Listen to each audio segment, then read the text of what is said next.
In this video, I'll show you how to see your conversation history on ChatGPT, where to find old chats on web or mobile, and what to do if a conversation seems missing.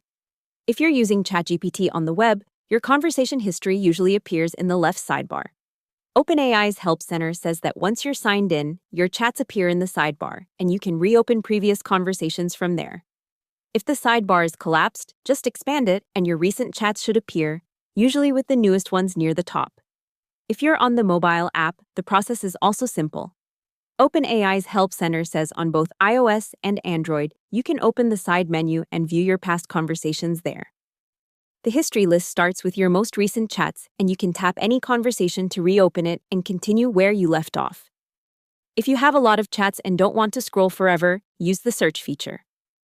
OpenAI says you can search your chat history from the sidebar by typing keywords or phrases you remember from the title or content of the conversation. It also notes that exact matches are supported, so being specific gives you better results. Now, if you can't find a conversation, don't assume it was deleted right away.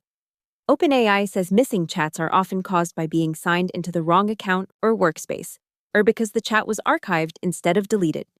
You can check this by going to Settings, then Data Controls, and opening Archived Chats. If the chat is there, you can restore it. Another thing to check is your settings. OpenAI says if chat history and training is turned off, conversations started while that setting was disabled won't appear in your history sidebar. So if your chat list looks incomplete, it's worth checking whether that setting was off at the time. And here's one important warning. If a conversation was actually deleted, OpenAI says deleted chats cannot be recovered. Archived chats can come back, but deleted chats are permanent.